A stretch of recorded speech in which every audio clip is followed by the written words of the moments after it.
खरं तर प्रत्येक भारतीयासाठी हा जो दिवस आहे हा अत्यंत महत्त्वाचा आणि आनंदाचा आहे। याचबाबत आपल्याशी संवाद साधण्यासाठी आपल्याबरोबर सुबोध वैद्य आहेत, गुणलेखक सुबोध वैद्य। आपण त्यांच्याकडे जाऊया। सुबोधजी, न्यूज 18 लोकमत मध्ये तुमचं खूप स्वागत आहे।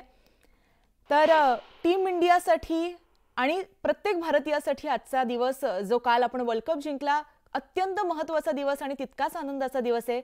या विजयाबद्दल तुम्ही काय सांगाल? सर्वप्रथम सर्व भारतीयांचं आणि भारतीय खेळाडूंचं अभिनंदन, कारण भारताच्या शिरपेचामध्ये त्यांनी एक तुरा खोवलाय। पहिल्यांदा दुसऱ्यांदा असं झालंय की वेस्ट इंडिजच्या पाठोपाठ भारताने 2दा T20 आणि 2दा 50 षटकांचा वर्ल्ड कप विश्वचषक जिंकलाय। जी जी त्याचबरोबर कालच्या दिवसात आपण पाहिलं की रोहित शर्मा आणि विराट कोहली यांनी सुद्धा एक मोठा निर्णय घेतलाय। त्यांच्या रिटायरमेंटची त्यांनी घोषणा केली आहे। याबद्दल तुम्ही काय सांगाल? मुळात कसं आहे, दोघेही जागतिक दर्जाचे उच्च दर्जाचे खेळाडू आहेत। त्यांच्याकडनं आपल्याला अजून खेळाची अपेक्षा करायला काही हरकत नाही, पण एक वेळ अशी असते की ज्या वेळेस आपण थांबण्याचा निर्णय घेतो आणि हे जे थांबणं असतं हे प्रत्येकाच्या आयुष्यामध्ये येणारच असतं, आज ना उद्या। त्यामुळे त्याबद्दल आश्चर्य असं वाटायला नको, पण प्रत्येकाला वाटत असतं की त्यांनी अजून आपलं योगदान द्यावं। बर, नक्कीच सुबोधजी, खूप खूप धन्यवाद न्यूज 18 लोकमतशी तुम्ही संवाद साधल्याबद्दल।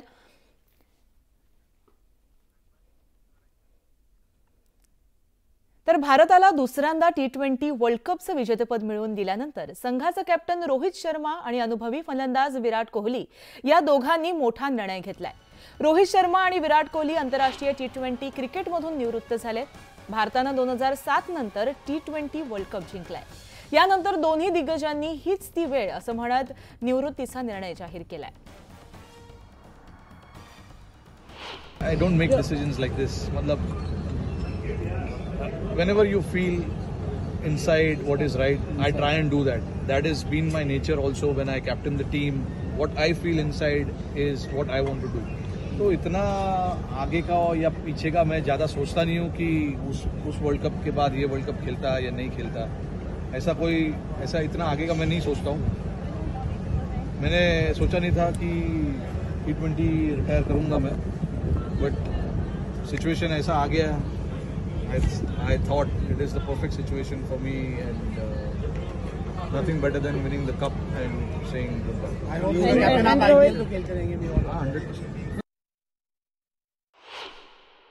I think I'll miss him as a person. I forget the cricket and forget the captain and everything. I just think I hope we'll still be friends. so I'm probably not going to miss that. But I think what's really impressed me, I think in all of this, has been just the kind of person he is, the kind of respect he's shown me. The kind of care and commitment he's had to the team, the kind of energy he's had to spend, and he's never backed down from it. So for me, I think it's the person that I will remember the most. His cricketing, he'll be a great captain, he'll be a great player, and he'll score runs and whatever, he'll win trophies. But I think it's who he is as a person that I will be most fond of. मुझे बहुत दुख है कि उन्होंने retirement आज अच्छी पारी खेली। इतने दिनों के बाद भी उन्होंने 76 रन की एक शानदार पारी खेलकर टीम इंडिया को T20 वर्ल्ड कप जीत में आगाज किए, लेकिन आज दुर्भाग्यपूर्ण उन्होंने T20 से अपना नाम वापस लिए, क्योंकि आगामी 2026 में भारत में ही हमारे T20 वर्ल्ड कप, इससे मुझे बहुत दुख हुई। सचिन तेंडुलकरने टीम इंडियाचं ट्विटच्या माध्यमातून कौतुक केले। द्रविड, बुमराह आणि रोहित शर्माचा ट्विटमध्ये त्यांनी उल्लेख करत भारतीय संघाचं कौतुक केले। विश्वविजेता भारत, टीम इंडियाच्या जर्सीमध्ये जोडलेला प्रत्येक खेळाडू आपल्या देशातील मुलांना त्यांच्या स्वप्नाचं एक पाऊल पुढे जाण्यासाठी प्रेरणा देतो। वेस्ट इंडिजमध्ये भारतीय क्रिकेटचं एक वर्तुळ पूर्ण झालंय।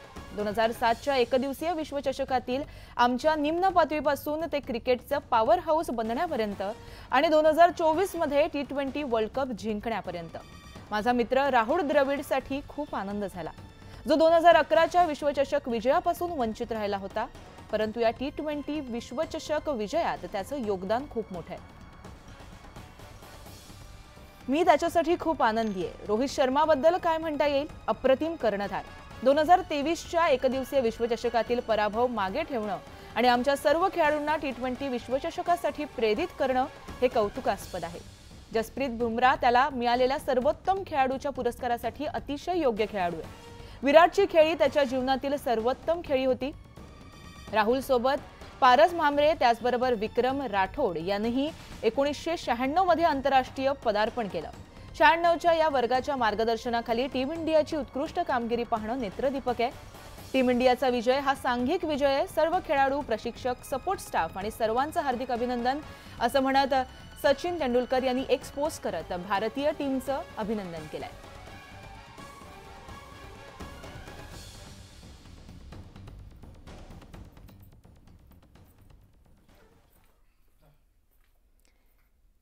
तर विजयासह रोहित शर्माच्या भारतीय संघानं 17 वर्षांचा आयसीसी ट्रॉफीचा दुष्काळ संपवला.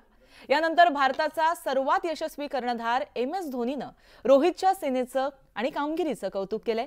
धोनीनं इंस्टाग्रामवरून टीम इंडियाचं कौतुक केलंय. भारत विश्वविजेता, टीम इंडिया विश्वविजेते. फायनल पाहताना माझे हृदयाचे ठोके वाढले होते. दडपणाच्या स्थितीत शांत राहून स्वतःच्या कौशल्यांवर विश्वास ठेवून तुम्ही विजयश्री खेचून आणली. याकरिता तुमचं मनापासून अभिनंदन. वर्ल्ड कप पुन्हा भारतात आणल्याबाबत समस्त भारतीयांच्या वतीनं धन्यवाद आणि खूप शुभेच्छा. महेंद्रसिंग धोनी, पूर्व कर्णधार. असं महेंद्रसिंग धोनीची ही जी इंस्टाग्राम पोस्ट आहे ती व्हायरल होतीये. इंस्टाग्रामवरनं त्यांनी भारतीयांचं आणि इंडियन क्रिकेट टीमचं अभिनंदन केलंय.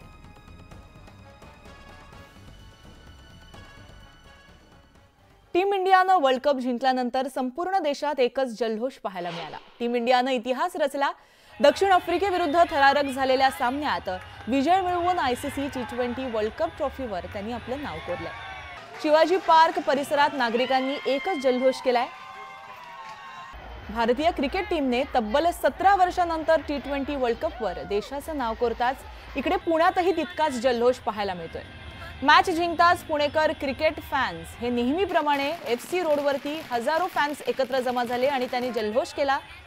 त्यानंतर T20 मॅचमध्ये भारतानं विजय मिळवल्यानंतर नागपूरच्या लक्ष्मी भुवन या चौकामध्ये सुद्धा मोठा जल्लोष करण्यात आला. फटाक्यांची आतिषबाजी करत हातात तिरंगा घेऊन भारत माता की जयच्या घोषणा क्रिकेट प्रेमींनी दिल्यात. तर छत्रपती संभाजीनगरातली दृश्य सुद्धा आपण पाहतोय. तिथे सुद्धा मोठ्या प्रमाणात जल्लोष केला जातोय, आतिषबाजी केली जाते. हातामध्ये तिरंगा घेऊन भारत माता की जय असा जल्लोष केला जातोय.